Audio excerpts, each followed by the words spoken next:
প্রিয় দেশবাসী, আজ বাংলাদেশ একটি গভীর সংকটময় মুহূর্তের মধ্য দিয়ে যাচ্ছে। এখন পর্যন্ত আমাদের প্রাপ্ত খবর অনুযায়ী আওয়ামী লীগ, ছাত্রলীগ, যুবলীগের সন্ত্রাসীরা গুলি করে কুপিয়ে প্রায় 30-এর অধিক শিক্ষার ছাত্র জনতাকে হত্যা করেছে এবং দিন শেষ হতে হতে এই সংখ্যাটা কোথায় গিয়ে দাঁড়ায় আমরা জানি না। এরই প্রেক্ষিতে আমরা একটি সিদ্ধান্ত নিয়েছি, আমাদের একটি জরুরি সিদ্ধান্ত মোতাবেক আমাদের যে 6 তারিখের যেই লং মার্চ টু ঢাকা কর্মসূচি ছিল সেটাকে আমরা একদিন এগিয়ে নিয়ে এসেছি। অর্থাৎ আগামীকাল 5ই অগস্ট সারা দেশের মুক্তিকামী জনতাকে ঢাকার উদ্দেশ্যে রওনা হওয়ার জন্য আমরা আহ্বান জানাচ্ছি। যারা পারবেন, যাদের পক্ষে সম্ভব হবে, আজ রাতেই আপনারা ঢাকার উদ্দেশ্যে রওনা হয়ে যান। আমরা আগামীকাল সারা দেশের মুক্তিকামী জনতাকে ঢাকায় আসার আহ্বান জানাচ্ছি। বিশেষ করে ঢাকার আশেপাশে যে জেলাগুলো আছে, আপনারা দায়িত্ব নিয়ে মসজিদের মাইকে ঘোষণা দিয়ে যাদেরকে পাবেন সবাইকে নিয়ে ঢাকার উদ্দেশ্যে রওনা হন। এই লড়াই আমাদের জন্য একটি চূড়ান্ত লড়াই। আমরা চূড়ান্ত ঘোষণার জন্য প্রস্তুত, আমরা গণভবনের দিকে যাত্রার জন্য প্রস্তুত এবং সেই উদ্দেশ্যেই আপনারা সবাই ঢাকা আসুন। আমরা আপনাদের সবাইকে নিয়ে আমাদের চূড়ান্ত দাবি আদায়ে এগিয়ে যাব। আমি জানি না সমন্বয়করা আজকে রাতে বেঁচে থাকতে পারবে কিনা, কিন্তু আপনাদের উপর আমরা এই দায়িত্ব দিচ্ছি।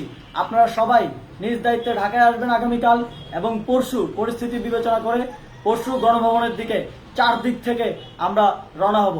আমরা খুব আতঙ্কের সাথে লক্ষ্য করছি যে ছাত্রলীগ, যুবলীগ এবং আওয়ামী লীগের গুন্ডারা পুলিশের অস্ত্র দিয়ে পর্যন্ত সাধারণ জনগণের উপর হামলা করছে। কিন্তু একটি সুখের খবর হচ্ছে, সারা দেশের বিভিন্ন স্থানে সেনাবাহিনী ছাত্র জনতার পক্ষে দাঁড়িয়েছে। আবার কিছু কিছু জায়গায় যেমন মিরপুর ও মোহাম্মদপুরে সেনাবাহিনী ছাত্র জনতার বিপক্ষে দাঁড়িয়ে গুলি চালাচ্ছে। আমরা সেনাবাহিনীর প্রতি আহ্বান জানাতে চাই, আপনারা এদেশের নাগরিক এবং আপনারা এদেশের নিরাপত্তার দায়িত্বে আছেন, এদেশের জনগণের যানবাহনের নিরাপত্তার দায়িত্বে আছেন। আপনারা দেশের পক্ষে এবং দেশের জনগণের জন্য কাজ করবেন। কোনো খুনি সরকারের জন্য, কোনো খুনি রাজনৈতিক দলের জন্য কাজ করবেন না। এটি এদেশের জনগণ আপনাদের থেকে প্রত্যাশা করে।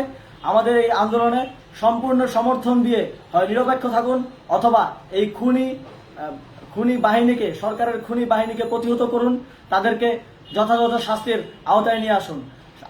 যেই কারফিউ সরকারের পক্ষ থেকে ঘোষণা করা হয়েছে, আমরা স্পষ্টভাবে বলতে চাই, সেনাবাহিনী এই ধরনের কোনো কারফিউ বাস্তবায়নের জন্য মাঠে না নামে। যদি মাঠে নামে তাহলে সেনাবাহিনী স্পষ্টভাবে অফিসিয়ালি জনতার বিরুদ্ধে দাঁড়াবে। আমরা চাই না সরকারের এই ষড়যন্ত্রে সেনাবাহিনী পা দিক। সেনাবাহিনীকে জনতার বিরুদ্ধে দাঁড়ানোর যে ষড়যন্ত্র সরকার রচনা করছে সেটিতে সেনাবাহিনী পা দিবে না, এই বিশ্বাস আমরা রাখতে চাই। আওয়ামী লীগ আজ সারা দেশে তাদের খুনি বাহিনীকে নামিয়ে দিয়েও ছাত্র জনতার প্রতিরোধের মুখে টিকতে পারেনি। রাজপথের পরাজিত শক্তি হিসেবে তারা সেনাবাহিনী সহ অন্যান্য বাহিনীকে আমাদের বিরুদ্ধে কাজে লাগানোর চেষ্টা করছে। এই চেষ্টাকে, এই ষড়যন্ত্রকে ব্যর্থ করতে হবে এবং আগামীকাল সারা দেশে মসজিদে মসজিদে ঘোষণা দিয়ে ঢাকার উদ্দেশ্যে আপনারা রওনা হন। প্রত্যেকটি পরিবার থেকে অন্ততপক্ষে একজনকে ঢাকার উদ্দেশ্যে রওনা করে দিন, এই ইতিহাসের সাক্ষী হতে, একটি নতুন বাংলাদেশের অভ্যুদয় ঘটানোর একজন কর্মী হতে। ধন্যবাদ সকলকে।